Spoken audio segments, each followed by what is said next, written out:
मेरी मर्जी के खिलाफ जाने की हिम्मत कैसे की तुमने? मैं इतनी आसानी से तो तुम्हें छोड़ूंगा नहीं, और ना ही अपने पिता को।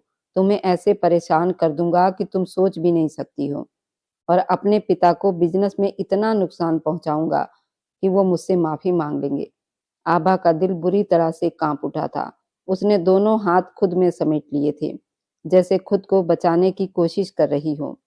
सावन ने उसे बड़ी बुरी तरह से घूरा था। जाओ ये कपड़े बदलो, ये छन छन की आवाज से मेरा दिमाग खराब हो रहा है। समझ नहीं आती तुम्हें? उसकी आखिरी शब्द सख्ती के साथ, और उसमें बड़ी अजीब सी नफरत शामिल थी। आभा की सांस रुकने लगी थी। वह कुछ कहना चाहती थी, शायद सफाई देना चाहती हो, मगर सावन उसे घूरते हुए तेज आवाज में बोला, जाकर बदलो ये सब। अब खड़ी होकर मेरा मुंह क्या देख रही हो?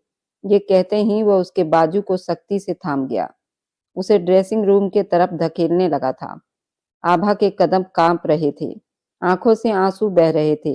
ये कहानी उस दिन शुरू हुई थी जब आभा की शादी सावन से उसके पापा की अंतिम इच्छा के हिसाब से हुई थी।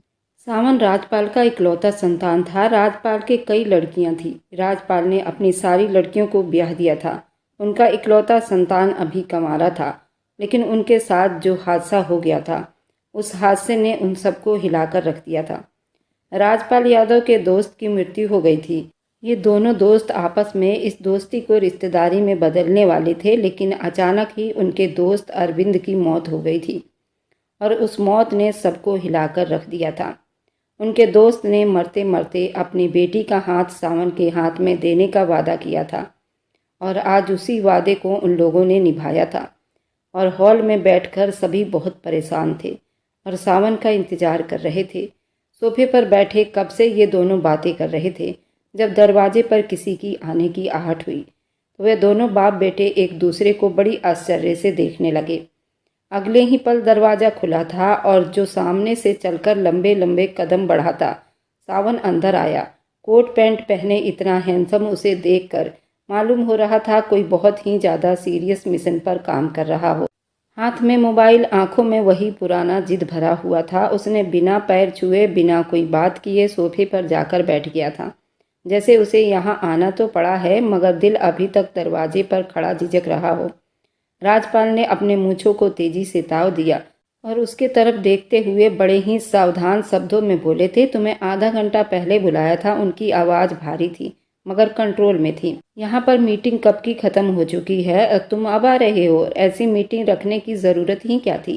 कितनी फालतू लड़कियों को बुलाया था तुमने। कितनी मुश्किल से मैंने घर की औरतों को अंदर भेजा था। आइंदा मेरे हवेली में ऐसी औरतें दाखिल नहीं होनी चाहिए। और तुम अपना बताओ कहाँ थे? उनके शब्दों के आग से पल भर में कमरे की हवा बिल्कुल रुक सी गई थी। सावन अपने हाथ से मोबाइल मेज पर फेंकते हुए बोला, मैं सिगरेट पी रहा था, इसलिए देर हो गई। मैंने भी आपको मना किया था कि आप मेरी शादी एक अनचाही लड़की से ना करो, लेकिन आपने मेरी बात नहीं सुनी। तो फिर आप क्यों ये उम्मीद करते हो कि मैं आपकी बात सुन लूँगा? एक पल को कमरे का माहौल और तनाव और गहरा हो गया था, जैसे हवा रुक सी गई हो। राजपाल साहब की आंखें तंग हो गई थी। वे उसको देखते हुए सख्त शब्दों में बोले, क्या क्या हो गया है तुम्हें? सावन, आखिर तुम्हारे अंदर ऐसी कौन सी आग लगी है कि मैं तुम्हारे लिए कोई फैसला भी नहीं ले सकता? जिससे तुम्हारी शादी करवाई वे लड़की ग्रेजुएट है, पढ़ी लिखी है, और सबसे बड़ी बात यह है खूबसूरत है। और एक लड़की होने के लिए ये काफ़ी है। और क्या कमी है उसमें? रंग रूप अच्छा है, घरेलू लड़की है, संस्कारी है। गरीब है तो उसमें उस लड़की की क्या गलती है? कौन सा तुम्हें उसका पैसा चाहिए था? तुम्हारे पास अपनी खुद की इतनी दौलत है, तुम कोई भिखारी थोड़ी हो। सावन सीधा होकर बैठा, मगर अब भी शब्दों में बहुत थकावट थी। अपने जज्बात दबाए हुए मगर हर शब्द चुभता हुआ बोल रहा था, पापा, आपने जिंदगी के फैसले इंसान खुद करता है। आपने एक गरीब लड़की से मेरी शादी करवा दी। पता नहीं कहाँ से आपका दोस्त आ गया जो मरते वक्त आपसे कोई वादा कर गया था। ठीक है, मैंने शादी कर ली है, लेकिन कम से कम मुझे इस चीज़ का समझने का थोड़ा टाइम तो देते। ऊपर से मेरी ज़बरदस्ती शादी करवाई, और शादी के दिन ही उस लड़की की विदाई भी करवा ली। उसे मेरे घर ले आए और अब मेरे कमरे में बिठा दिया है। ये कहाँ का रिवाज है? आपकी बात बिल्कुल ठीक है, मुझे उसका पैसा नहीं चाहिए, लेकिन ज़माने में चलने के लिए एक स्टैंडर्ड ज़रूरी होता है जो उस लड़की के पास नहीं है। और ऊपर से मम्मी कह रही थी कि पोता पोती चाहिए। आखिर हुआ क्या है आप लोगों को? मेरी शादी किसी से भी हो सकती थी। अगर आप लोगों को मेरी शादी का इतना ही शौक था तो सिर्फ एक बार कहते, मेरी एक बार शादी के प्रपोजल पर 100 लड़कियां तैयार हो जाती। लेकिन आप लोगों ने मेरे लिए क्या चुना? एक गरीब लड़की जिसका कोई स्टेटस नहीं है। मोहन पाल ने आगे झुककर तीखे शब्दों में कहा। सावन, किस तरह बात कर रहे हो? पापा हैं तुम्हारे, तमीज से बात करो। कुछ संस्कार होते हैं शब्द बोलने के लिए, इतने भी तीखे मत बनो। सावन ने एक कड़वी हंसी दी थी। दादाजी, आप बीच में ना ही बोलो तो ठीक है। वैसे तो आप मेरे हमेशा बहुत करीब रहे हो और दोस्त बनने का नाटक करते हो, लेकिन जब बात मेरा साथ देने का आया तो आप अपने बेटे के साथ खड़े हो गए हो। आपको अपना बेटा ही नजर आया था ना? तो अब मैं आपकी बात बिल्कुल नहीं सुनूंगा। मोहनलाल जी एक पल को सुन रह गए थे। कमरे में बिल्कुल चुप्पी फैली हुई थी, जैसे दीवारें भी सुन रही हो। राजपाल ने गहरी थकी हुई सांस ली। तुम मुझे ये बताओ, करना क्या चाह रहे हो तुम? सावन के चेहरे पर साफ लिखा हुआ था कि वह इस सब से तंग आ चुका है। सर उठाए राजपाल ने गहरी थकी हुई सांस ली। वह उगताए हुए शब्दों में बोला, मैं उस लड़की से कोई रिश्ता नहीं रखना चाहता। मुझे वो नहीं चाहिए। उसे मेरे कमरे से अभी के अभी निकालो। मैं उसे स्वीकार नहीं करूँगा। उसके शब्द जैसे हवा में तीर बनकर लटक गए थे। और ज़्यादा कुछ कहता उससे पहले कि राजपाल साहब दहाड़ कर बोले, ऐसा बिल्कुल मुमकिन नहीं सावन। तुम इस रिश्ते को निभाओगे, उसे पत्नी का अधिकार भी दोगे, उसके साथ जिंदगी भी बिताओगे और हाँ, हमें पोता पोती भी दोगे। बस बहुत हो गया, तुम हमेशा अपनी मर्जी करते आए हो, लेकिन अब हम तुम्हें इस चीज़ की परमिशन बिल्कुल नहीं देंगे। इस घर में मौजूद वह लड़की एक इंसान है, जानवर नहीं, जिसे तुम स्वीकार न करने का दावा कर रहे हो। इस घर में उस लड़की का सबसे गहरा रिश्ता तुमसे है, तो ठीक होगा अपनी हद में रहो। शब्दों का चुनाव ठीक से करो। सावन के चेहरे पर गुस्सा और ज़्यादा गहरा हो गया था। एक अनजानी लड़की के लिए आप मेरे साथ ये सब कर रहे हो? राजपाल की आवाज़ एकदम तेज हुई थी। वह अनजानी नहीं है, वह अब इस परिवार की बहू है, मेरे बेटे की पत्नी है और उसकी इज्जत और मान सम्मान करना अब हम सब का कर्तव्य है। अब मेरी जिम्मेदारी है और तुम अगर हमारी जिम्मेदारी से परहेज करने की कोशिश करोगे तो भगवान की कसम मैं तुम्हें जिंदा नहीं छोड़ूंगा।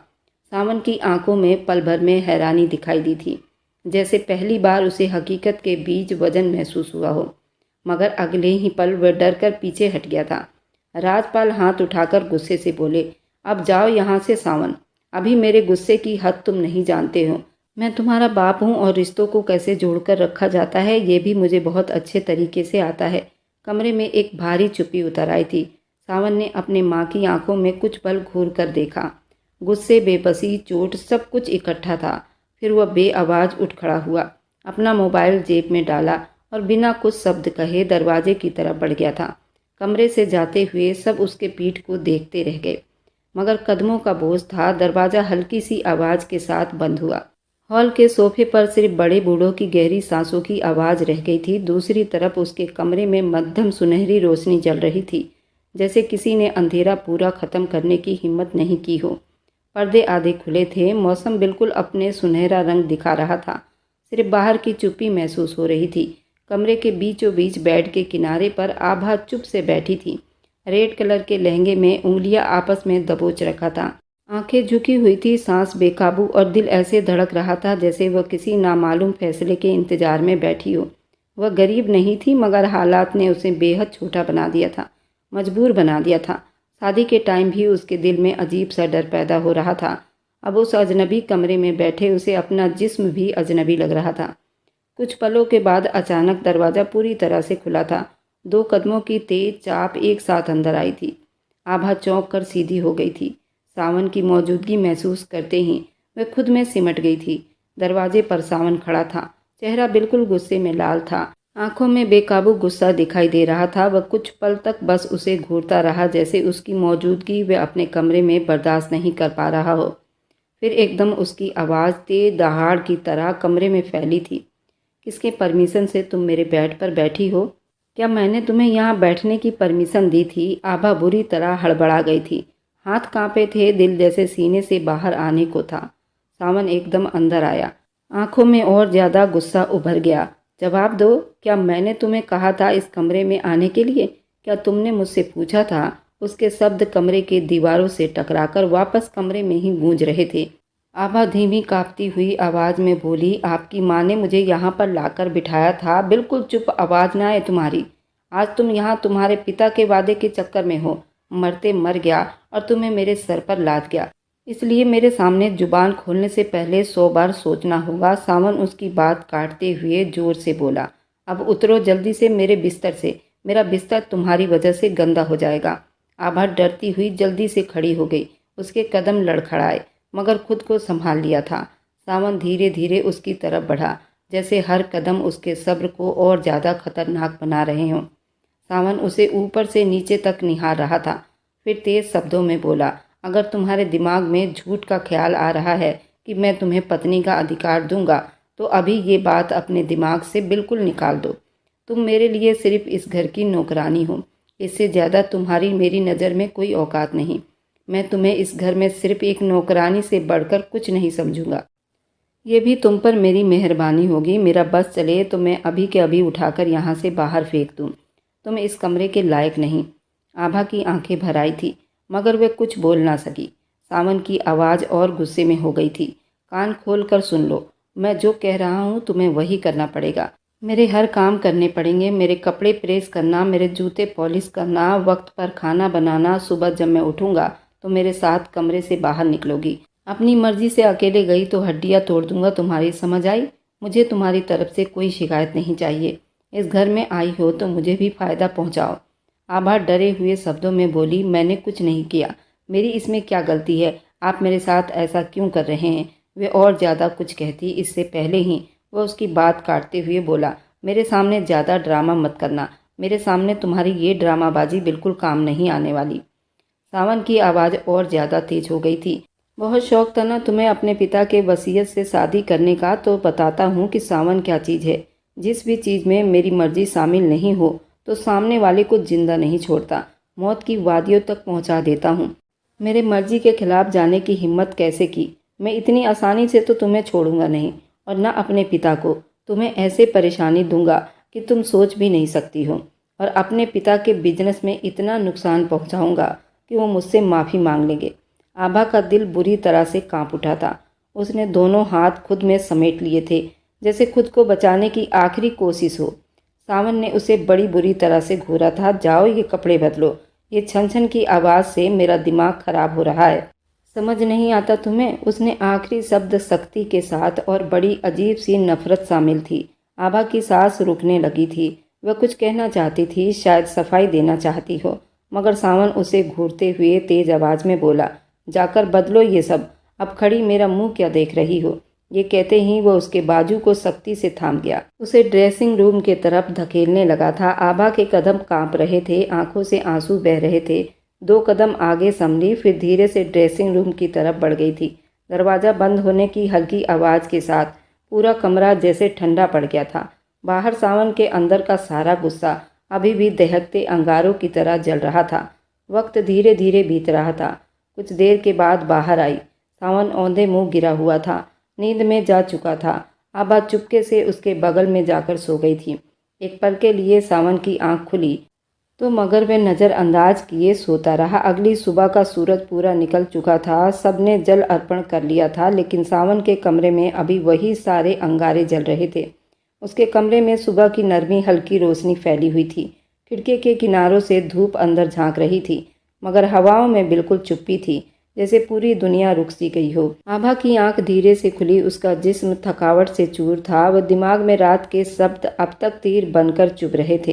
कुछ देर यूं ही छत को घूरती रही, जैसे खुद को समझे बिना आगे बढ़ना मुश्किल हो। आखिर उसने आंखें बंद किए, गहरी सांस ली और हिम्मत इकट्ठी की और उठ बैठी। सर घुमाकर उसने झुककर कदम नीचे रखा, वॉशरूम की तरफ गई, अपने मुंह पर पानी के ठंडे छींटे डाले। थोड़ी देर के लिए दिल की बेचैनी कम हो गई। जिस्म का बोझ वैसे ही रह गया था। बाहर आई तो सावन अभी भी गहरी नींद में था। उसका चेहरा रात वाले गुस्से से खाली था, जैसे सारा गुस्सा नींद में जाकर उड़ गया हो। मगर आभा के लिए उसकी नींद भी डरावनी लग रही थी। वह चुप से ड्रेसिंग टेबल के सामने बैठी बाल सीधा किया और अपनी साड़ी को ठीक किया। उसके जागने का इंतजार करने लगी। पेट में भूख से चूहे कूद रहे थे। उसको बहुत तेज भूख लगी थी। रात से उसके गले में बस पानी गया था, मगर उसने खुद को रोक लिया था। उसने कहा था जब तक वह ना जागे वह नीचे नहीं जाएगी। ये ख्याल उसे और ज़्यादा बेचैन करता जा रहा था। अब तो 2 घंटे बीत गए थे। कमरे की घड़ी की सुइयां चीख-चीख कर टाइम आगे बढ़ा रही थी। उसकी भूख अब कमजोरी में बदल रही थी। 10 बज चुके थे। अचानक दरवाज़ा बजा। आभा उछलकर उठी, पलटकर दरवाजे की तरफ आ गई। दरवाज़ा खोला तो सामने घर की नौकरानी धन्या हाथ जोड़े खड़ी थी। मैडम जी, आप दोनों को नीचे बुलाया जा रहा है। आभा ने घबराकर पीछे सोए उस सावन की तरफ देखा। तुम्हारे साहब तो सो रहे हैं। उन्होंने मना किया था कि जब तक वे नहीं जागेंगे मैं नीचे नहीं जाऊं। आप बता दें, जब वो उठेंगे तो मैं आ जाऊंगी। नौकरानी ने हैरान भरी नज़रों से उसे देखा, फिर धीरे से बोली, अच्छा ठीक है मैडम जी, फिर आप उनके साथ ही आ जाना, वरना सच में सावन साहब बहुत गुस्सा करेंगे। ये कहकर वह चली गई थी। आभा ने दरवाज़ा बंद किया और पलटकर कमरे में आ गई थी। अब वह कभी बैठती, कभी खड़ी होती, कभी टहलने लगती। भूख से उसके पेट में चूहे कूद रहे थे और वक्त जैसे पर लगाकर उड़ रहा था। दोपहर के करीब खिड़कियों से बच्चों के स्कूल से आने की आवाज़ आई तो आभा ने बेकाबू हाथ अपने सीने पर रख लिया। भूख उसे बहुत तेज लग रही थी। कदम लड़खड़ाने लगे थे। वक्त फिसलता जा रहा था। करीब शाम के 4 बज चुके थे। पीछे बिस्तर की चादर थोड़ी सी हिली थी। सावन ने धीमी अंदाज में आंखें खोली। पहले छत देखा, फिर सामने रखी घड़ी पर उसकी नज़र गई। साइड में देखा तो सोफे पर बैठी आभा पर उसकी नज़र जा ठहरी। वह चौंक कर सीधा हुआ। यहाँ क्यों बैठी हो? क्या हुआ तुम्हें? उसका बुझा बुझा सा चेहरा न जाने क्यों उसे परेशान कर गया था। आभा जल्दी से खड़ी हो गई थी। अपने साड़ी का पल्लू ठीक करने लगी और हाथ समेटा था। मुझे बहुत भूख लग रही है। वह अब चाहकर भी खुद को बोलने से रोक नहीं पाई थी। उसकी आवाज़ फट पड़ी थी। आंखें भर आई थी। मुझे रोना भी आ रहा है। प्लीज़ कुछ खाने को दे दो। आपने कहा था ना कि आपके बिना नीचे नहीं जाना। सावन ने उसकी हालत देखी तो कुछ पल चुप रहा, फिर माथे पर बल डालकर बोला, अगर इतना बुरा हाल था तो मुझे उठाया क्यों नहीं? मरने का कुछ ज़्यादा ही शौक आ गया है तुम्हें? वह कुछ कहने वाली थी मगर सावन ने सामने पड़ा फ़ोन उठाया और कहने लगा, जल्दी से 2 मिनट में ऊपर नाश्ता भेजो, देर नहीं करना। फ़ोन रखकर आभा की तरफ पलटा।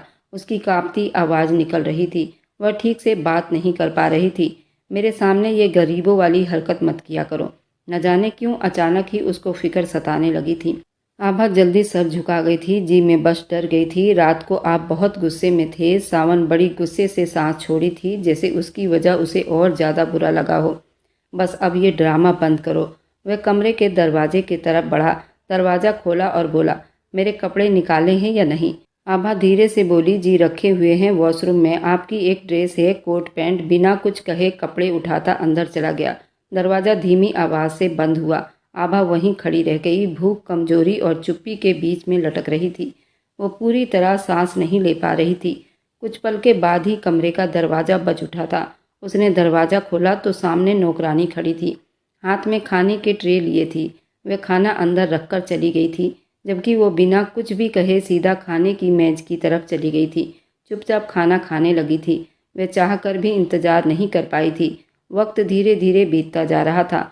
कुछ घंटे के बाद आंगन की रोशनी पूरी तरह जल पड़ी थी। शाम की मध्यम बल्ब की रोशनियां खिड़कियों के पर्दों से टकराकर अंदर आ रही थी, मगर अंदर का माहौल तनाव से भरा हुआ था। सब लोग एक जगह इकट्ठे बैठे थे। राजपाल सब अपने कुर्सी के साथ बैठे थे। मोहन साहब भी गहरी चुप्पी में डूबे हुए थे। कुछ आस पड़ोस वाले भी थे, जिनके नज़रें बस दरवाजे की तरफ जमी हुई थी। दरवाज़ा खुला। सावन और आभा धीरे धीरे आंगन में दाखिल हुए थे। आभा की आंखें झुकी हुई थी, हाथ मजबूती से अपने साड़ी के पल्लू को थामे हुए थी।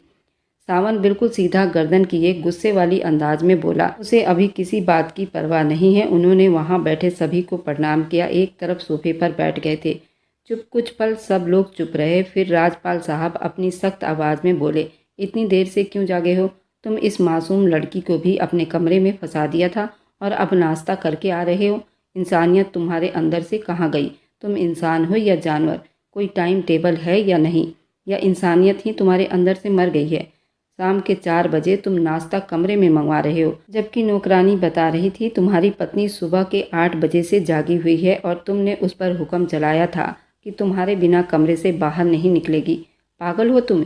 ये शब्द सीधा सावन के दिल दिमाग पर एक घाव की तरह गिरा था। सावन ने बड़े गुस्से से गर्दन मोड़ी। चेहरा बिल्कुल झुलस गया था। आप क्या चाह रहे हैं? इसे छोड़ दूं? मेरे लिए कोई समस्या नहीं, और इसे डिवोर्स देने में मुझे 2 मिनट लगेंगे। अब बस हुक्म करो, मैं अभी डिवोर्स पेपर मंगवाकर उस पर साइन कर देता हूँ और हम सब की प्रॉब्लम सॉल्व हो जाएगी। फिर जहाँ मर्जी इसे बुला लेना। वहाँ सब चौंक गए थे। आभा के हाथ और ज़्यादा अपने पल्लू पर ज़्यादा सख्ती से जम गया था। आभा का दिल और ज़्यादा जोर से धड़कने लगा था। सावन गुस्से में आगे झुकते हुए बोला, मैं जितने बजे चाहूँ उठूँगा, मुझे कोई कुछ नहीं कहेगा। अगर ये मेरी पत्नी है तो मैं उसे अपने तरीके से चलाऊँगा। ये कहाँ जाएगी, किससे मिलेगी, किस वक्त कमरे से निकलेगी, क्या खाएगी, ये मेरी समस्या है। आप में से कोई भी इस चीज़ में दखल अंदाजी करने की कोई ज़रूरत नहीं।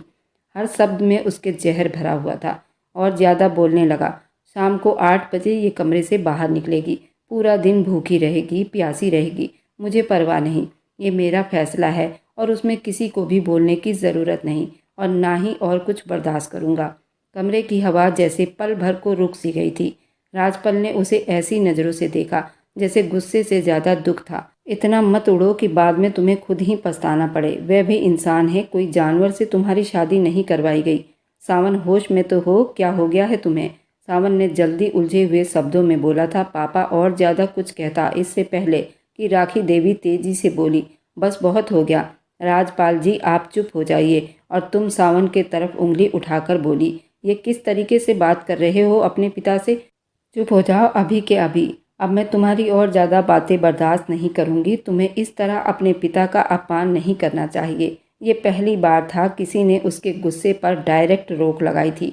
सावन जो एकदम खड़ा हुआ था, सोफे के नीचे कालीन समेत हिल गया था। उसने राखी देवी को ऐसे घूरा था जो पूरी आंगन में सन्नाटा फैल गया था। वह गुस्से से दहाड़ा, जिसे तुम मेरी पत्नी बनाकर लाई हो ना, तो अब ये जिसकी पत्नी है उसे ही संभालने दो। मुझसे ज़्यादा बातें बनाने की कोई ज़रूरत नहीं। सबने दिमाग ख़राब कर दिए है। कोई छोटा बच्चा नहीं हूँ कि हर चीज़ के लिए मुझे रोका टोका जाए। ये मत करो, वो मत करो, यहाँ मत जाओ, वहाँ मत जाओ। बस बहुत हो गया। परेशान हो गया हूँ मैं आप सबसे। उसका आखिरी शब्द जोर से गूंजा था। फिर वह तेज़ कदमों से बाहर निकल गया था। उसके जाते ही दरवाज़ा जोर से बंद हुआ। आवाज़ पूरे घर में फैल गई थी। आंगन में एक भारी चुप्पी उतर आई थी। आभा अपनी जगह पर बैठी सबको देखती रह गई थी। आंखों में उलझन, दिल में डर, दिमाग में सिर्फ एक सवाल था, ये क्या हो रहा है और क्यों हो रहा है? उसकी नज़रों में सिर्फ आश्चर्य ही झलक रहा था, जैसे दुनिया उसके सामने अजनबी जुबान बोल रही हो। घर में बैठे लोग उसे देख रहे थे मगर कोई भी उसके शब्दों का अकेलापन नहीं समझ पा रहा था। वही रात का बोझ, वही चुप्पी जो हर आवाज़ को तेज करती थी। वक्त तेजी से बीतता जा रहा था। कुछ देर वहाँ बैठी थी, फिर राखी देवी के परमिशन से अपने कमरे में चली गई थी। रात का अंधेरा चारों तरफ फैल चुका था। करीब 2 बजे के बाद वह कमरे में दाखिल हुआ तो बाहर के आंगन की मध्यम रोशनी उसके पीछे आ रही थी। अंदर हल्की सी ठंड थी। पर्दों के पीछे खिड़की से आई हुई हल्की सी नमी का एहसास हुआ था। वह बिस्तर के किनारे पर सोई हुई थी। चेहरे पर थकन जमी हुई थी। हाथ उसके सीने पर था। वह धीरे से सांस ले रही थी। तभी कमरे के अंदर एक आहट हुई। सावन ने अपना जबड़ा इतनी जोर से भींचा, उसकी कनपटियां तक खिंच गई थी। कदम धीरे रख रहा था, जैसे हर कदम में गुस्सा लिपटा हुआ। आकर वह उसके सामने खड़ा हुआ। एक पल फिर उसने गुस्से से भरी नज़रें उसके सोते हुए जिस्म पर डाली और हाथ में जलता हुआ सिगरेट उसके अंगूठे से चिपका दिया। वह एकदम से हड़बड़ाकर उठ बैठी थी। सामने देखा तो सावन था। वह जल्दी से उसके पैर छूने लगी। उसने कहा, ये सब करने की कोई ज़रूरत नहीं। अगर तुम मेरी पत्नी हो, अपना कर्तव्य तुम्हें भूलना नहीं चाहिए और तुम्हें पता होना चाहिए पति के बिस्तर पर पत्नी को क्या करना होता है। अभी के अभी जल्दी से अपने कर्तव्य करना शुरू कर दो। वह अचानक बिना किसी डर के दहाड़ा था। किसके परमिशन से तुम यहाँ सो रही हो? उठो अभी के अभी। उसकी आवाज़ गूंजी दीवार से टकराकर वापस आई थी। वह लड़की झटके से जागी। हड़बड़ाहट में उसका दिल बड़ी जोर से धड़क रहा था। उसे पता ही नहीं चला कि क्या हुआ है। फिर जैसे ही दिमाग पूरी तरह जागा, वह हड़बड़ाकर बिस्तर से नीचे उतरी और सीधी खड़ी हो गई थी, पाँव नंगे, हाथ कांपते हुए। वह लाल आंखें किए उसे देख रहा था, जैसे हर सांस उसका हिसाब मांग रही हो। उसे देखते हुए दहाड़ा, जब शाम को पापा मुझ पर चिल्ला रहे थे, मम्मी लेक्चर दे रही थी, दादा मुझ पर चिल्ला रहे थे, तो तुम्हें बड़ा सुकून मिला था।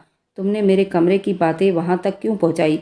और तुम्हें नौकरानी से ये सब बकवास करने की क्या ज़रूरत थी कि मैंने तुम्हें नीचे जाने से रोका था? वह हड़बड़ाहट से पलकें झुकाने लगी। आवाज़ कांप रही थी। मैं सो नहीं रही थी, सच में नहीं। मैं यहाँ से वहाँ टहल रही थी। नौकरानी आई तो मैंने सिर्फ इतना कहा था, मैं आपके साथ नीचे आऊँगी और मैं बड़ों के सामने कैसे कुछ कहती। उसने गुस्से से हंसते हुए आगे कदम बढ़ाया। अब वह उसके इतने पास था कि उसकी सांसें उसे भी महसूस हो सकती थी। मेरे सामने इतनी मासूम बनने की एक्टिंग मत करो। 2 थप्पड़ की जान नहीं है तुम्हारे अंदर। एक कदम डरकर वह पीछे हटी थी, मगर पीछे दीवार आ गई थी। आंखों में नमी उतरी। उसने तुरंत उसके साड़ी को उतारकर दूर फेंका था और कहा कि अब इससे ज़्यादा कुछ नहीं बोलूँगा। जल्दी से और अभी मेरे बिस्तर पर आ। वह डरती हुई अपने ब्लाउज के हुक को खोलने लगी थी। कांपते हाथों से पूरा ब्लाउज अलग कर गई थी, लेकिन सावन के दिल पर जरा भी रहम या मोहब्बत जैसी कोई चिंगारी नहीं उठी थी। उसके बाद उसने अपने नीचे पहने पेटीकोट को भी अलग किया था और धीरे से चलते हुए सावन के पास आई थी। बेड पर लेट चुकी थी। आंखों में आंसुओं का समंदर था। सावन ने बड़ी बेदर्दी से उसके अंदर पहने कपड़ों को फाड़ दिया था और बड़ी ही बेदर्दी से उसके गर्दन पर, उसके होंठों पर जगह जगह उसके गुस्से का निशान था। फिर आभा का चीख दबाते हुए उसे पूरा बेहाल कर चुका था। पूरा बिस्तर खून से लथपथ था। उस नौजवान की जज्बात को वो पूरी रात बर्दाश्त करती रही। हर अंग को उसने गुस्से में लाल कर दिया था। आभा अपनी सिसकियां और चीखें दबाती रही। उसके सामने उफ तक नहीं किया। जब उसके गुस्से की आग बुझी, जब तक सुबह के 10 बज चुके थे, आभा को डांटते हुए कहने लगा, ये जितने भी गंदे चादर है इसे उठाओ और जाकर वॉशरूम में अभी के अभी धोकर आओ। आभा ने कांपते हाथों से पहले खुद को संभाला, जो पूरी तरह घायल थी और उससे चलना भी मुश्किल था। सावन एक गुस्से वाली हंसी हंसता हुआ कहने लगा, शादी का तो बहुत शौक था ना, एक रात में चल भी नहीं पा रही हो, आगे सोचो तुम्हारा क्या होगा। आभा ने अपने उमड़ते हुए आंसुओं को अपने गले में ही उतार लिया। बाहर नहीं छलकने दिया था। सारा चादर लेकर बाथरूम में चली गई थी और वहां न जाने कितनी देर उन चादरों को साफ करती, बेआवाज आंसुओं को अपने गले में उतार रही थी। आभा के काफ़ी देर बाथरूम में रहने के बाद सावन को बहुत गुस्सा आया था। वह गुस्से से बाथरूम की तरफ चल पड़ा था, लेकिन जैसे ही उसने दरवाज़ा खोला, आभा को देखा तो एक पल को ठिठक गया था। जिस पोजीशन में उसको देखा था, उसे बाथ टब में फिर से लिटा चुका था। उसने फिर भी उफ तक ना किया और उसके साथ बाथ टब में भी उसके जुनून को बर्दाश्त किया था। उसमें कोई शक नहीं था, आभा बहुत ज़्यादा खूबसूरत थी और उसी खूबसूरती की वजह से वह बार बार उसके करीब आ रहा था, अपने गुस्से और जुनून को ठंडा कर रहा था। लेकिन इस बात को नहीं मान रहा था कि वह उसकी पत्नी है, लेकिन वह ये सब गुस्से में कर रहा था ताकि वह परेशान होकर धीरे धीरे वह अपनी हदें भूलते जा रहा था। आज की रात उसने सारे पर्दे गिरा दिए थे। सुबह भी उसने उसे खूब मसला था। 2 दिन के बाद डाइनिंग रूम में दोपहर की रोशनी पूरी तरह फैली हुई थी। खिड़की के शीशों से आई धूप से पर्दों पर छोटे छोटे धब्बे बन रहे थे। दोनों अंदर दाखिल हुए। आगे सख्त कदमों के साथ सावन था, पीछे आभा दबे कदमों के साथ, जैसे हर कदम उससे परमिशन मांग रही हो। आकर कुर्सी पर बैठा। आभा भी धीरे से उसके बगल में बैठ गई। हाथ आपस में उलझे हुए थे, गर्दन झुकी हुई थी। कुछ पल बाद नौकरानी अंदर आई और खाने की ट्रे मेज पर रखा था। कई तरह के डिश थे। अगले ही पल धमाके की आवाज गूंजी थी। उसने पूरी ट्रे गुस्से से दोनों हाथों से उठाकर जमीन पर दे मारी थी। बर्तन चारों तरफ बिखर गए थे। अलग अलग सब्जियां और दाल नीचे बिखर गई। उसकी आवाज इतनी तेज थी कि आभा का दिल उछलकर गले में ही आ गया था। वह घबराहट से जल्दी अपनी जगह से उठ खड़ी हुई। उसके तरफ घूम कर दहाड़ा था, इस घर में तुम्हें क्यों लाया गया है? मेरे काम करने के लिए ना, मेरी सेवा करने के लिए ना, तो फिर नौकरानी खाना क्यों लगा रही है, पूछ सकता हूँ मैं? उसके शब्द हर तरफ गूंज गए थे। आभा पलके झुकाती बोली, मुझे नहीं पता, किसी ने मुझे बोला ही नहीं, वरना मैं बना देती आपके लिए। वह कुर्सी पर हाथ मारता चीख कर बोल रहा था, तो जाओ अभी मेरे लिए नाश्ता बना कर लाओ। मैं यहीं बैठकर इंतजार कर रहा हूँ। तुम्हारे हाथ का ही खाऊंगा। अब तुम ही बनाओगी सारा घर का खाना। बहुत कर लिया तुमने आराम। वो घबरा कर एक पल उसे देखती ही रह गई थी, फिर डरते हुए बोली, अच्छा आप क्या खाएंगे ये तो बता दो। उसके चेहरे पर जैसे आग भड़क उठी थी। थप्पड़ खाओगी तुम्हें सब समझ में आ जाएगा कि सुबह नाश्ते में क्या खाया जाता है। आभा जल्दी से पीछे हटी, दिल जोर जोर से धड़क रहा था। वह जल्दी से किचन की तरफ बढ़ गई, कांपते कदमों से, आंखें भीगी धुंधलाती हुई दिखाई दे रही थी। किचन के अंदर बिल्कुल चुप्पी थी, सिर्फ चूल्हे पर चाय उबलने की हल्की सी आवाज़ सुनाई दे रही थी। उसने कांपते हुए पनीर पराठा बनाया, चाय बनाई, बार बार उसकी दहाड़ कानों में गूंजती जा रही थी। माथे पर पसीना, दिल में अजीब सी घबराहट मौजूद थी। आधे घंटे बाद ट्रे उठाकर डाइनिंग रूम में वापस आई थी। ट्रे भरी हुई थी मगर उसे मजबूती से पकड़े हुए थी। सामने मेज पर रखी और धीरे से बोली, आपका नाश्ता। वह ट्रे को देखकर नाक भौं बनाने लगा। इतना भारी नाश्ता कौन करता है? आभा ने हिम्मत करके धीरे से जवाब दिया, दोपहर के 3 बज रहे हैं, ये तो खाने का टाइम हो रहा है। बस ये खाना था। वह गुस्से में आगे झुका, आंखों में खून उतारता हुआ। बहुत जुबान चलने लगी है तुम्हारी। उसने उंगली उठाकर धमकी दी। गुस्से में दहाड़ा था, तुम्हारी इतनी जुबान कैंची की तरह चल रही है, इसे तुम्हारे गले में ही समेट दूंगा अगर मेरे सामने जुबान चलाने की हिम्मत की तो। आभा का चेहरा पीला पड़ गया था, उसके हाथ कांप उठे थे। वह गुस्से में भिनभिनाता हुआ खड़ा होकर कहने लगा, दफा हो जाओ यहाँ से अपनी शक्ल लेकर। आभा के होंठ कपकपाए मगर वह हिम्मत करके धीरे से बोली, क्या मुझे खाना नहीं खाने दोगे? वह एकदम वापस पलटा, निगाहें उसके चेहरे पर जम गई। बैठो और ठूंस लो, बल्कि तुम ही खाओ, मुझे कुछ नहीं खाना। उसने कुर्सी जोर से पीछे धकेली। कुर्सी में चरमराहट सी फैल गई और वह तेजी से बाहर निकल गया था। कदमों की आवाज़ धीरे धीरे कम होती गई।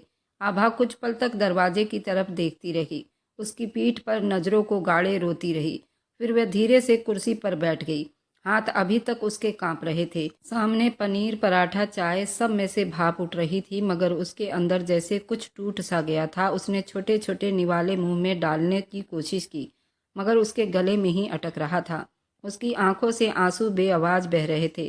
फिसलते हुए ठहरे बिना ऐसी चुप्पी में सिर्फ उसकी सिसकियां की हल्की आवाज़ सी महसूस होती थी। बाकी सब कुछ बेजान सा लगने लगा था। उसने उस दोपहर को भी सजा बना दिया था। वक्त धीरे धीरे बीतता जा रहा था। उनके रिश्तों में कोई बदलाव नहीं आया था। पूरा 1 महीना बीत चुका था।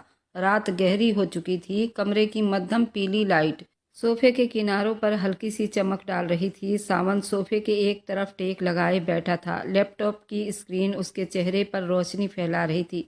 उंगलियां कीबोर्ड पर तेजी से चल रहे थे, जैसे वह किसी अनदेखी गुस्से को शब्दों में बदल रहा हो। वॉशरूम का दरवाज़ा धीरे से खुला। आभा धीरे से बाहर निकली। उसके चेहरे पर थकन, आंखों में नमी और कदमों में अजीब सी थकन थी। वह कुछ पल दरवाजे के पास खड़ी उसे देखती रही। वह पूरी तरह लैपटॉप में गुम था, जैसे उसका जिस्म कमरे में है ही नहीं। फिर वह धीरे से चलती हुई उसके पास आई। थोड़ी दूरी बनाकर रखा था। उसका दिल इतनी जोर से धड़का था। आखिर वह उसके कदमों के पास ज़मीन पर बैठ गई, बिल्कुल उसके सामने। उसने हिचकिचाते हुए हाथ उठाकर उसके घुटनों पर रख दिए। सावन चौंक कर स्क्रीन से नज़रें हटाकर उस पर ढाला था। कुछ पल तक वहाँ चुप्पी छाई रही मगर उस चुप्पी में भी तनाव इतना गहरा था कि सांस लेना मुश्किल हो गया था। सावन जी, माँ के घर से फ़ोन आया है। मेरी माँ की तबीयत बहुत ख़राब है, वह भी अस्पताल में एडमिट है। मुझे वहाँ जाना है। मेरी माँ सदमे की हालत में है। मेरी शादी हो गई है और पापा की भी मृत्यु हो गई है। माँ अपने आप को बहुत अकेला महसूस कर रही है। मुझे उनके गम में उनके साथ रहना चाहिए। वो मुझे याद कर रही हैं। मेरे छोटे भाई का फ़ोन आया था, वह भी बहुत रो रहा था। मुझे मेरी फैमिली बहुत याद आ रही है। प्लीज़ आप मुझे कल ले जाएंगे या फिर किसी के साथ भेज दो। मैं आपसे विनती कर रही हूँ। उसका शब्द कांपता हुआ निकल रहा था। सावन ने लैपटॉप बंद नहीं किया था, बस नज़रें ऊपर किए हुए उस पर जमा गया था। अपनी माँ से फ़ोन करके कह दो शादी करना बहुत ज़रूरी था तो अब सब कुछ ख़त्म है। उन्हें कह दो कि वह तुम्हें भूल जाए और तुम्हें भी याद करने की कोई ज़रूरत नहीं है। अब तुम्हारी नई ज़िंदगी शुरू हो चुकी है मेरे साथ। सब कुछ भूल जाओ, कहीं नहीं जाओगी। तुम्हारे सारे रिश्ते सिर्फ मुझसे जुड़े हैं। यही चाहते थे ना तुम्हारे घर वाले और मेरे घर वाले। थोड़ा भी इंतज़ार नहीं किया था। कोई मर गया है तो उसका वादा इतनी जल्दी निभाया गया था, तो अब क्यों तकलीफ़ हो रही है? उसके दिल पर जैसे किसी ने पत्थर रख दिया हो। सावन की बातें सुनते वह जल्दी रोने लगी थी।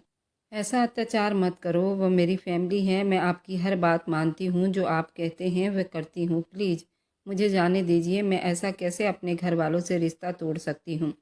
आंसू तेजी से उसके गालों पर फिसलने लगे थे।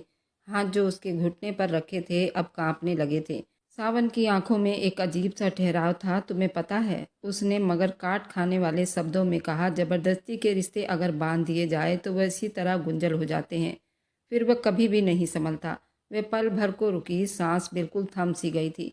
वह झुका, उसकी आंखों में सीधा देखते हुए बोला, मैं चाहता हूँ तुम वही दर्द महसूस करो जो मैं कर रहा हूँ। मुझे तुम्हारे साथ ज़बरदस्ती बांध दिया गया है। मैं नहीं चाहता था तुम्हारा साथ। ये शब्द उसके दिल पर तीर की तरह लगा था। वह भीगी आंखों से उसको देखने लगी थी। वह हैरान होकर बोला, लेकिन मैं कहाँ रो रहा हूँ, मैं भी तो बर्दाश्त कर रहा हूँ। तो अब तुम भी वही सब बर्दाश्त करो और जो मैं चाहूँगा वही करोगी। वह धीरे से पीछे हुई, आंखों से बहते आंसू थमने का नाम ही नहीं ले रहे थे। अगर ऐसा नहीं कर सकती हो तो दफा हो जाओ। ये शब्द चाकू के नोक जैसे थे। आभा के होंठ कांपे। उसने आखिरी कोशिश और एक आखिरी उम्मीद की, माँ से मिलकर शाम तक आ जाऊंगी, मुझे जाने दीजिए, मुझे माँ की बहुत याद आ रही है, प्लीज़ मैं सिर्फ कुछ घंटे के लिए चली जाऊं। वह पूरा शब्द भी नहीं बोल पाई थी। सावन ने मुंह फेर लिया था, जैसे उसकी बातें कोई मायने नहीं रखती थी। उसने लैपटॉप बंद कर दिया था, मगर आभा की तरफ दोबारा नहीं देखा था। बस इतना बोला था, बात खत्म, और सोफे से पीठ से टेक लगाकर आंखें बंद कर ली थी। जैसे उसकी विनती, उसका दर्द, उसके आंखों के आंसू कोई मायने नहीं रखती थी। आभा जमीन पर बैठती चली गई। उसका हाथ अब भी उसके घुटने के पास था, मगर वह खाली सा लग रहा था, जैसे किसी ने उसके अंदर का सब कुछ छीन लिया हो।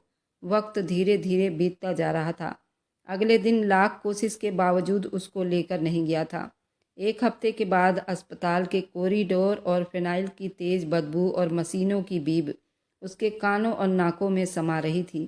मगर सावन को उस वक्त ये शोर या लोगों की मौजूदगी कुछ भी महसूस नहीं हो रहा था। वह ऑफिस में बैठा काम कर रहा था जब घर से फ़ोन आया। हड़बड़ा कर घर की नौकरानी ने कहा, छोटे साहब जी, आपकी पत्नी अचानक बेहोश हो गई है, हम उसे अस्पताल ले आए हैं। ये सुनते ही उसके दिल में जैसे किसी ने जोर का घूंसा मारा हो। वह कुर्सी को धक्का देकर उठा था और बिना कुछ सोचे सीधा अस्पताल की तरफ दौड़ पड़ा था। उसका सांस फूला हुआ था, दिल तेजी से धड़क रहा था, कदम लड़खड़ा रहे थे। उसे बस एक ही चीज़ समझ आ रही थी कि कोई बड़ी समस्या तो नहीं हो गई। कॉरिडोर में दाखिल होते ही उसने अपने माँ बाप को बेंच पर बैठे देखा। दोनों के चेहरे पर घबराहट और बेचैनी दिखाई दे रही थी। वह तेजी से उनकी तरफ बढ़ा। अभी वह कुछ पूछ ही रहा था कि राखी देवी अचानक से उसे पकड़कर रो पड़ी थी, बेटा बहुत बड़ा अनर्थ हो गया है। आभा को ट्यूमर हो गया है और वो प्रेग्नेंट भी है। डॉक्टर उसकी बड़ी बारीकी से जांच कर रहे हैं, लेकिन उनका कहना है कि आभा नहीं बच पाएगी। लेकिन डॉक्टर उसके बच्चे को बचाने की पूरी कोशिश कर रहे हैं। उसके 2 हफ्ते अभी ऊपर चढ़े हैं। वो कह रहे हैं इस बच्चे को हम दूसरी औरत के शरीर में शिफ्ट कर देंगे तो ये बच्चा बच सकता है। ये सुना था कि सावन के पूरे शरीर में सनसनी दौड़ गई थी। वह आभा के पास जाना चाहता था, लेकिन डॉक्टर ने मना कर दिया था। अब सावन को जैसे लग रहा था उसके आंखों के सामने अंधेरा हो गया हो। आभा के साथ उसकी 5 महीने की मिलन थी। उसके आंखों के सामने अब वो एक एक दिन घूमने लगा था। उसे समझ नहीं आ रहा था उसे कैसा रिएक्ट करना चाहिए।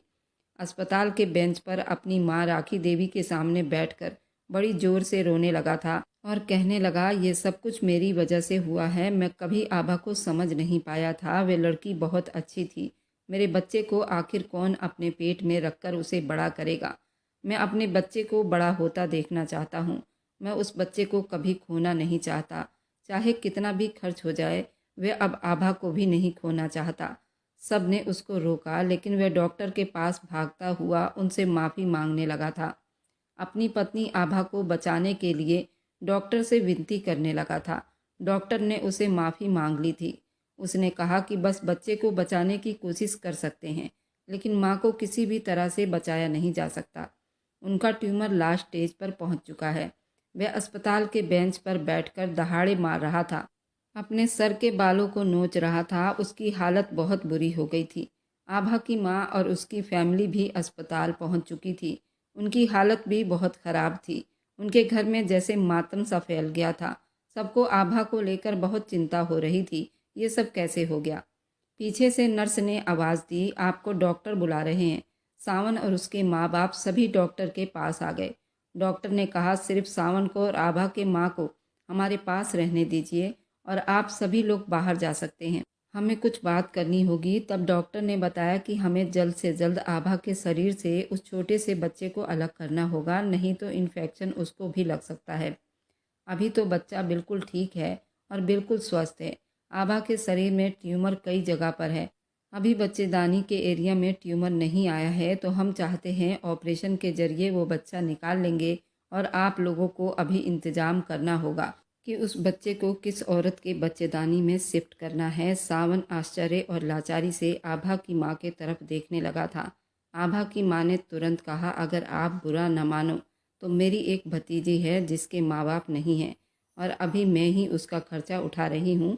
वह कॉलेज में है, आभा से छोटी है। डॉक्टर ने कहा, पहले उस लड़की की अपनी मर्जी होनी चाहिए। उसने कहा, डॉक्टर साहब मैं आपको बस 10 मिनट में बात करके बताती हूँ। सावन के जैसे जान में जान आई थी। वह यही तो चाहता था, कोई आभा के बच्चे को बचा ले। आखिरकार भगवान ने उसकी विनती सुन ली थी। वह तो आभा को भी अब जिंदा देखना चाहता था, लेकिन ऐसा मुमकिन नहीं था। डॉक्टर से परमिशन लेकर वह आभा के कदमों में बैठकर रोज रोता था, लेकिन उस रोने का क्या फ़ायदा। कोई अपनी गलतियों की माफ़ी मांग रहा है, उसे तो अपना ही होश नहीं। अब सावन अंदर से बिल्कुल टूट चुका था। अब अपने आप से नज़रें नहीं मिला पा रहा था। आधे घंटे के बाद उस लड़की ने उस बच्चे को बचाने के लिए हाँ कर दिया था और वे अस्पताल के लिए निकल आई थी।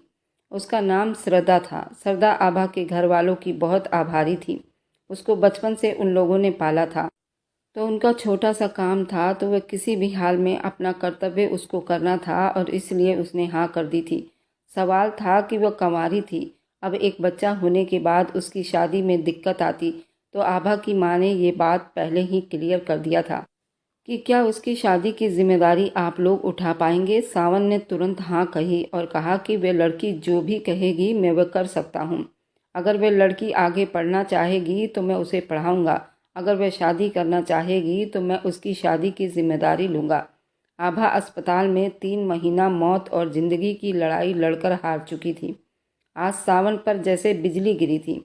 आज आभा की सारी बातें, सारी लड़ाई झगड़ा उसे याद आ रहे थे। लेकिन क्या फ़ायदा, इंसान जीते जी अपने आप को भगवान समझ लेता है, लेकिन उसे नहीं पता ऊपर बैठा भगवान भी सब कुछ देख रहा होता है। तुम्हें पछताने की मोहलत तक नहीं देता। और वही हाल आज सावन का था। सावन उससे माफ़ी तक नहीं मांग पाया था। अभी तो सावन के ऊपर बिजलियाँ गिराना बाकी थी। श्रद्धा बिल्कुल आभा की कॉपी थी। वह उसकी बुआ की बेटी थी। वह पढ़ाई में बहुत ज़्यादा चंचल और होनहार लड़की थी। उसने आभा के बच्चे को अपने पेट में पाल लिया था और सावन की सारी हरकतों के बारे में उसे पूरी जानकारी थी। शायद उसने इसलिए ये हामी भरी थी कि वह सावन को अच्छी तरह से सबक सिखा सके। एक औरत को पैरों तले कुचलना किसे कहते हैं। अब सावन खून के आंसू रोने वाला था। श्रद्धा ने कहा कि मैं इस बच्चे को यहाँ नहीं पालूंगी, मैं अपनी पढ़ाई भी करूंगी और हॉस्टल में रहूंगी। सावन ये सब तो नहीं चाहता था। वह चाहता था कि वह उस लड़की को अपने घर में रखकर अपने नज़रों के सामने अपने बच्चे को बड़ा होता देखूंगा। लेकिन उसके सारे अरमानों पर उसने पानी फेर दिया था। आभा की मृत्यु हो गई थी। घर में जैसे मातम सा मच गया था। सबसे ज़्यादा दुख सावन को हुआ था, जो कि उसके गम से बाहर नहीं निकल पा रहा था और अब तो उसके हाथ से वो बच्चा भी निकल चुका था। श्रद्धा आभा के अंतिम संस्कार तक घर में ही थी। डॉक्टर ने कहा कि अभी थोड़ा सा श्रद्धा को रेस्ट की ज़रूरत है और उसको देख रेख की बहुत ज़रूरत है, लेकिन श्रद्धा ने बिल्कुल मना कर दिया था। उसने कहा कि अगर तुम्हें तुम्हारा बच्चा चाहिए तो मैं जैसा कहूँगी आपको वैसा ही करना पड़ेगा। मैं तुम्हारे घर में तो बिल्कुल नहीं रहने वाली और ना ही तुम्हारे नखरे उठाने वाली हूँ। आभा जैसी डरपोक लड़की नहीं हूँ। सावन ने कुछ न कहा, वह सिर्फ उसकी बात मानता रहा। वह हॉस्टल चली गई। उसके पास एक नर्स को भी रखा गया था ताकि श्रद्धा की पूरी देख रेख कर सके। अब जब सावन हर दिन श्रद्धा के फ्लैट पर जाता और उसकी सारी बातें मानता, श्रद्धा उसके घंटों बाहर बिठाकर रखती, फिर जाकर कहीं उसे अंदर आने देती, उससे बातें करती। एक दिन इसी तरह श्रद्धा की कंडीशन कुछ खराब थी। नर्स ने फ़ोन किया। सावन भागता हुआ उसके फ्लैट पर पहुंचा था। उसका 6ठा महीना चल रहा था। जब वहां पहुंचा तो देखा श्रद्धा तो बिल्कुल ठीक है। उसने आते ही भगवान का धन्यवाद कहा। उसने कहा, सावन मैं चाहती हूँ तुम मेरे लिए खाना बनाओ। सावन एक पल उसे देखने लगा, फिर उसने कुछ न कहा। उसने कहा, ठीक है, थोड़ा इंतज़ार करना पड़ेगा क्योंकि मुझे रसोई में कुछ भी नहीं आता। मैंने आज तक रसोई में कदम तक नहीं रखा। सावन जैसे तैसे करके रसोई में गया था। उसे कुछ समझ नहीं आ रहा था रसोई में क्या करते हैं। उसे आभा की वह दिन याद आए जब उसने वह खाना उसके सामने फेंका था। सावन की आंखों से आंसू मोतियों की तरह बह रहे थे।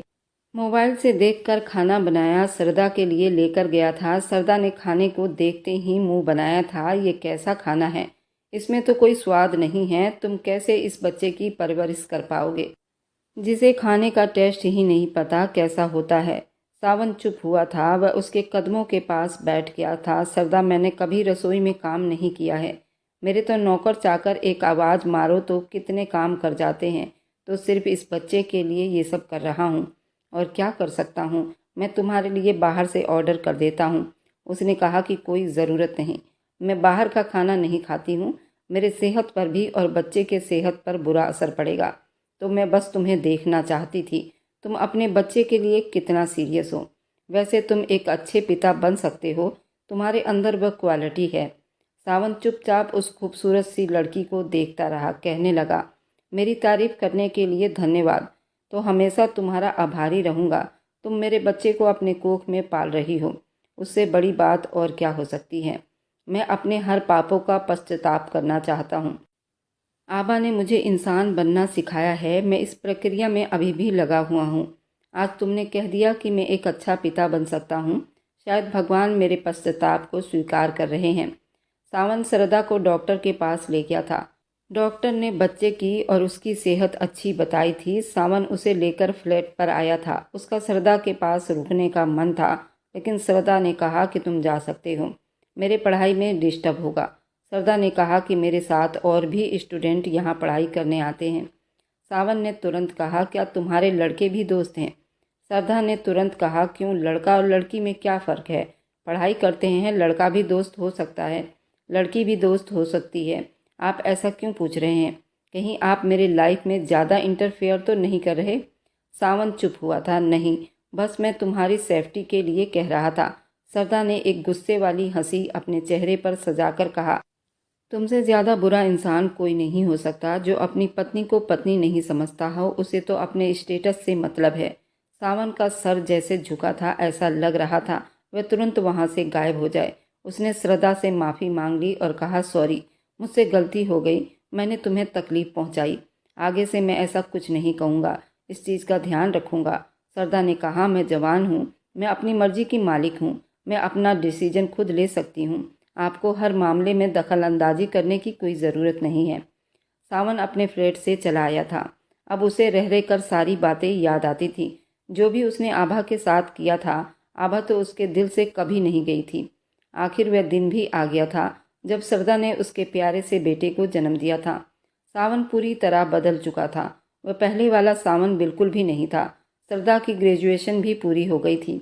आभा की माँ चाहती थी सरदा की शादी हो जाए, लेकिन अभी बच्चा बहुत छोटा था। सरदा कैसे उसको छोड़ देती, जबकि उसने अपने कोख से जन्म दिया था। सरदा के अभी शादी का कोई विचार नहीं था, लेकिन सरदा अब सावन के घर में आकर रह रही थी। वह उसकी अपनी मर्जी थी। सावन भी पूरी तरह बदल चुका था। हर कदम पर वह सरदा के साथ खड़ा रहता था। रात को भी अगर बच्चा रोता तो सावन ही उठाता था। सरदा ने सावन को पूरी तरह बदल दिया था। सावन ने एक दिन डरते हुए अपने दिल की बात आभा की माँ से बताई थी। उसने कहा था, अगर आप बुरा ना मानो तो मैं सरदा से शादी करना चाहता हूँ। अगर सरदा की मर्जी शामिल होगी तो ही मैं ये शादी करूँगा। सरदा की माँ भी यही चाहती थी और राखी देवी राजपाल भी यही चाहते थे कि सरदा यहीं पर रहे। अभी सरदा की राय किसी ने नहीं ली। राखी देवी उसके पास यही शादी का पैगाम लेकर गई थी, लेकिन सरदा ने साफ मना कर दिया था, ये बात सावन को खुद ही करनी चाहिए। आप पहले भी उसके खिलाफ शादी कर चुकी हैं। उसका नतीजा क्या निकला था? राखी देवी चुप हो गई। उनकी सरदा की बात बिल्कुल सही लगी थी।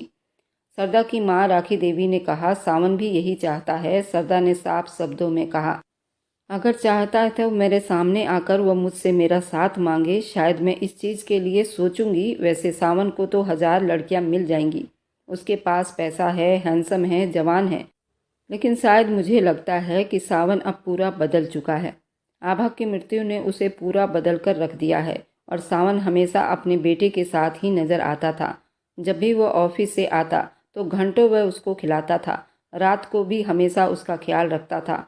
सरदा से पहले ही जाग जाता था। सावन का सामने वाला कमरा ही सरदा को दिया गया था ताकि वह अपने बेटे के साथ वहाँ पर रहे। रात को सरदा अपने कमरे को खुला छोड़ देती थी। सरदा की खातिरदारी में सावन ने कोई कमी नहीं छोड़ी थी। सरदा की एक आवाज़ पर सावन उसके पास खड़ा रहता था। आभा का बेटा बिल्कुल सावन पर गया था। बहुत ही ज़्यादा खूबसूरत था। सावन अभी तक आभा के गम से बाहर नहीं निकल पाया था। लेकिन जो दुनिया से चला गया, अब चाहे गम करो चाहे हंसी, उसे क्या फ़र्क पड़ता है। जब जीते जी उस इंसान की कदर ना हो तो मरने के बाद आप चाहे पीछे से कुछ भी करते रहो, उसको क्या ही फ़र्क पड़ेगा। आभा और सावन का साथ बहुत छोटा था, लेकिन हर एक याद उसके दिल में एकदम ताज़ा था। आभा के साथ उसका दुर्व्यवहार का उसे बहुत अफसोस था, लेकिन उस अफसोस का क्या ही फ़ायदा। सावन का बेटा तरुण अब बड़ा हो रहा था। वह 1 साल का हो चुका था। सरदा को ग्रेजुएशन कंप्लीट किए भी 1 साल बीत चुका था। अब वह जॉब करना चाहती थी। सावन उसके हर फैसले पर अपना सर झुका लेता था। श्रद्धा अब जॉब कर रही थी। घर में सभी ने श्रद्धा को सावन से शादी के लिए कह दिया था। सिर्फ एक सावन ही था जो श्रद्धा से नहीं कह पाया था, और श्रद्धा चाहती थी कि जब तक सावन अपने मुंह से नहीं कहेगा मैं उससे शादी नहीं करूंगी। एक दिन श्रद्धा अपने जॉब पर गई। फैक्ट्री में एक दुर्घटना की वजह से उसे काफ़ी देर हो गई थी। अब रात के 2 बज रहे थे। वे अभी तक घर पर नहीं लौटी थी और इसी वजह से घर पर उसे बताने का मौका न मिला। वह अस्पताल में घायलों के साथ उनकी मरहम पट्टी करवा रही थी। दुर्घटना ज़्यादा बड़ी नहीं थी, सब कुछ संभाल लिया गया था। थोड़ी बहुत चोट आई थी। श्रद्धा उन्हें अस्पताल ले गई थी और वहीं काफ़ी देर हो गया था। राजपाल ने श्रद्धा को फ़ोन किया तो राजपाल से उसने सारी बातें बताई थी। राजपाल ने सावन को फ़ोन किया और कहा, सावन जल्दी से श्रद्धा के पास जाओ, वे अस्पताल में हैं। सावन तो जैसे पागल सा हो गया था। राजपाल ने उसे रोका और सारी बात बताई। श्रद्धा को कुछ नहीं हुआ है, वह मरीजों के साथ अस्पताल में है और रात काफ़ी हो गई है, तो तुम जाकर उसे लेकर आओ। तब सावन के जान में जान आई थी, जबकि सावन ने भी उसे कितनी बार फ़ोन किया था, लेकिन वह अभी तक सावन का फ़ोन नहीं उठाती थी। वह उसे रास्ते पर ले आई थी और शायद अब उसके दिल में भी जगह बना चुकी थी। सावन जल्दी से उसे लेने पहुंचा था और वह रात उनकी मोहब्बत की रात थी और आज सब कुछ बदलने वाला था। आज सावन जैसा अकड़ू आदमी अपने घुटनों पर बैठकर श्रद्धा से अपने प्यार की भीख मांगेगा। रात के अब 2 बज रहे थे और श्रद्धा गाड़ी में उसके बगल में बैठी थी। सावन उसे बहुत विनती कर रहा था, आखिर तुमने मेरा फ़ोन क्यों नहीं उठाया था? मैं कितना घबरा गया था। श्रद्धा, मैं तुम्हें खोना नहीं चाहता हूँ। इसके लिए चाहे मुझे कोई भी सज़ा दो, सब स्वीकार है। श्रद्धा ने कहा, तुम मेरी चिंता क्यों करने लगे हो? मैं तुम्हारी क्या लगती हूँ? ना तो मैं तुम्हारे स्टेटस की हूँ और ना ही मैं कोई अमीर लड़की हूँ। तुम्हारे पीछे तो हजारों लड़कियाँ आ सकती हैं। फिर तुम मुझसे उम्मीद लगाकर क्यों बैठे हो कि मैं तुम्हारे फ़ोन कॉल का और तुम्हारे मोहब्बत का इंतज़ार करती रहूँ? सावन के आंखों में उस वक्त आंसू थे। उसने कहा, तुम मेरे बेटे की माँ हो, इससे बड़ा रिश्ता और क्या हो सकता है। भले ही तुमने मुझसे शादी नहीं की, लेकिन मेरे बच्चे को तुमने अपने पेट में पाला है। इससे बड़ा सबूत और क्या हो सकता है। मिस्टर सावन, तुम भूल गए हो, मैंने तुम्हारी मोहब्बत में तुम्हारे बच्चे को नहीं पाला। मैंने अपनी बहन आभा के गम में इस बच्चे को अपने कोख में पाला है।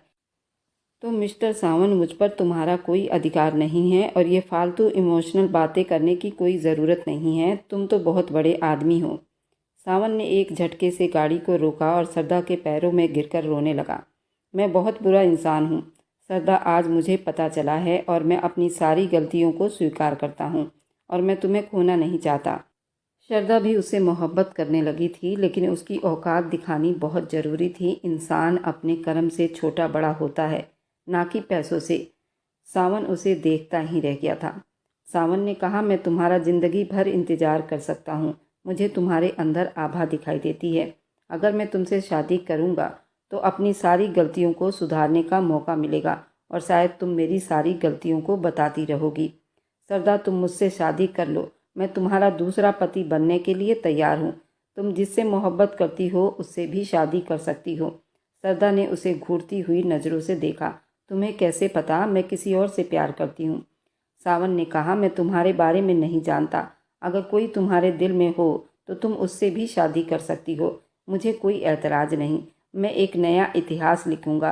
मैं तुम्हारा दूसरा पति बनने को भी तैयार हूँ।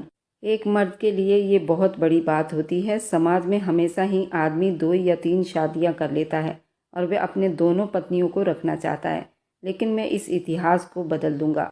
अगर तुम्हारे दिल में कोई और लड़का है तो तुम उससे भी शादी कर लो, लेकिन तुम अपने नाम के साथ मुझे भी जोड़ लो, मेरे दिल का बोझ हल्का कर दो। सरदा ने सावन की आंखों में असली मोहब्बत देखी थी और वह चुप हो गई थी और कहने लगी, अभी तक तो मेरी ज़िंदगी में कोई नहीं आया, मुझे लगता है कि तुम्हारे लिए हाँ बोल देना चाहिए। सरदा का हाँ सुनते सावन एकदम खुशी से झूम उठा था। सरदा ने प्यार से सावन का हाथ पकड़ लिया था, उसके हाथों को चूम लिया था। कहने लगी, सावन मैं तुम्हें बदलते हुए देखा है, तुम एक अच्छे इंसान बन सकते हो। मैं इस अच्छे इंसान को खोना नहीं चाहती और मैं तुम्हारे साथ अपने जीवन बिताना चाहती हूँ। सरदा उस रात घर आई थी, लेकिन एक नए रिश्ते के साथ। सरदा अपने बेटे के साथ सावन के कमरे में पहली बार आई थी। उसके बेड पर बैठते ही कहने लगी, सावन तुम्हारे कमरे में मैं पहली बार आई हूँ, तुम्हारा कमरा बहुत खूबसूरत है। सावन धीरे से मुस्कुरा दिया, कहने लगा, मेरा नहीं हमारा, आज से हम तीनों का कमरा है, तुम जब कहोगी शादी भी कर लूँगा। आज सरदा कुछ अलग ही मूड में दिखाई दे रही थी। उसने ढीला सा नाइट सूट पहन रखा था जिसमें वह कमाल की लग रही थी। उसने कहा, सावन मैंने अभी तक तुमसे शादी नहीं की, लेकिन इस पेट में मैंने तुम्हारे बच्चे को 9 महीना पाला। शायद तुमसे मेरी दिल से रिश्ता जुड़ चुका है। सरदा तरुण को सुलाते सावन के पास आई थी। सावन की धड़कनें 120 के रफ्तार में दौड़ रही थी। सरदा उसके बेड पर बैठकर अपने बालों में जूड़ा बनाने लगी थी। सावन ने कहा, तुम्हारे बाल खुले बहुत खूबसूरत लगते हैं। सरदा ने अपने बालों को खुला ही रहने दिया। सावन के वे बिल्कुल करीब बैठी थी। सरदा की दोनों हाथ सावन के हाथों से टच हो रहा था। सावन की आंखें कुछ और ही कह रही थी। सरदा भी अब बहक रही थी। उसने अपने नाइट सूट के बटन ऊपर तक लगा रखे थे। सावन ने कहा, क्या तुम्हें उलझन नहीं होती? नाइट सूट में इतने ऊपर तक बटन कौन लगाता है? सरदा ने अपने नाइट सूट के 2 बटन की जगह 3 बटन खोल लिए थे, जिसमें से उसके दोनों ब्यूटी बॉल बाहर को झांकने लगे थे। सरदा ने अपने हाथों से उसे ढकना चाहा, जब तक सावन अपना हाथ उस पर ले जा चुका था। कहने लगा, सरदा इसको ऐसे ही रहने दो, इसमें भी हवा लगने दो। सरदा मुस्कुराई थी जब तक सावन उसके दोनों ब्यूटी बॉल को बाहर निकाल चुका था। कहने लगा, सरदा इसमें तो दूध भरा हुआ है, मैं तो इसको मुंह से भी नहीं लगा सकता। ये मेरे बेटे का आहार है, चलो मैं इसे हाथ से ही छूकर सुकून ले लेता हूँ, और ये बहुत ही खूबसूरत है। सरदा उसके हाथ सहलाने से आहें भर गई थी और उसके बाजुओं में कब गई उसे पता ही नहीं चला। सिर्फ आहें भर रही थी, जिस पर सावन बिल्कुल पागल हुआ था और उसको सुकून पहुंचाने लगा था। धीरे धीरे गर्दन से, फिर होंठों पर, फिर उसके बैली बटन पर, और फिर उसे बाहों में लेते अपने नीचे कर चुका था। उसको चूमता हुआ उसे भी दीवाना कर चुका था। अब वो बड़ी जोर जोर से सिसकियां ले रही थी। उस एक झटके से उसकी चीखों को भी तेज किया था। वह बिल्कुल अपने चीखों को दबाते सावन से चिपक चुकी थी। सारी रात तो वह एक दूसरे में खोए रहे। सावन उसे फूलों की तरह महका रहा था। उन दोनों को होश तब आया जब उनका बेटा जाग गया था और भूख से रो रहा था। सरदा ने तुरंत अपने आप को संभाला। सावन ने उसे हिलने तक नहीं दिया।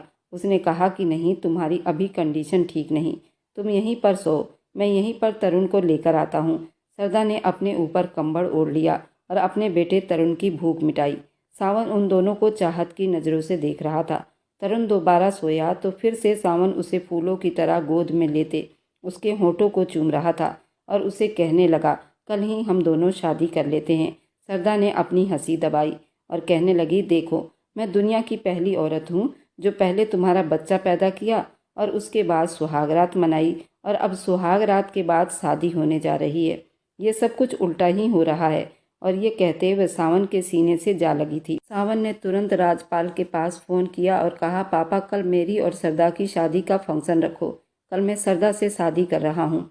राजपाल भी मुस्कुराए और कहने लगे, फाइनली तुम अपने मुंह से बोलकर सरदा से शादी कर रहे हो, इससे खुशी की बात और क्या हो सकती है।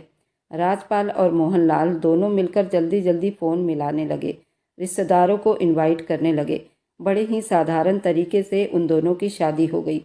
शादी में आभा के पूरे परिवार को आमंत्रित किया गया था और वह भी बहुत खुश थी। सरदा को भी बहुत बधाइयाँ दे रही थी, लेकिन सावन ने सरदा पर कोई रोक टोक नहीं लगाई थी। उसको जॉब करने की भी पूरी आज़ादी थी। राखी और राजपाल अपने पोते के साथ खेलते रहते थे। मोहनपाल भी बहुत खुश रहते थे। सारे मेहमान घर से चले गए और सरदा को सावन के कमरे में भेज दिया गया था। सरदा घूंघट में बैठी सुहाग रात के रस्म को निभाने के लिए तैयार थी। सावन ने कहा, क्या तुम तैयार हो? तुम्हें कोई तकलीफ तो नहीं? सरदा ने कहा, अगर बीच में गैप किया तो फिर दोबारा बहुत ज़्यादा दर्द होगा। इससे अच्छा है हम दर्द को ही ख़त्म कर लेते हैं। सरदा ने उसके हाथों को पकड़ लिया। सावन ने धीरे धीरे उसके सारे कपड़े अलग किए और फूलों की महक में आज फिर से वह कमरा सिसकियों और आहों से गूंज उठा था। उन्हें मोहब्बत करते रात काफ़ी देर हो गई थी। सुबह उनकी आंखें बड़ी देर से खुली थी। जब नौकरानी ने उनका दरवाज़ा नॉक किया था तो वह हड़बड़ाकर अपने कपड़े को ढूंढती उठी थी। आज राखी देवी ने तरुण को अपने पास सुलाया था ताकि उन्हें कोई डिस्टर्ब ना हो। सावन भी जागता हुआ उसके बाजुओं को पकड़ चुका था। बोला कि कोई बात नहीं, आराम से उठो, कोई जल्दी नहीं। बाहर से तरुण की रोने की आवाज़ आ रही थी तो सावन हड़बड़ाकर सरदा के ऊपर कंबल उड़ाता दरवाज़ा खोलकर तरुण को ले चुका था और उससे प्यार करता तरुण को सरदा के गोद में लिटा चुका था और खुद उसके बैक साइड से चिपक कर सो गया था। तरुण दूध पीते नींद की वादियों में वापस चला गया था। सावन फिर से आंखों में खुमारी भरकर सरदा के छाती से चिपक चुका था और बच्चों की तरह हरकतें कर रहा था। हम तुम्हारे बिना एक पल भी नहीं रह सकते। देखो ना, मेरे बेटे का आहार और मेरी खुराक तुम्हारे पास ही तो है।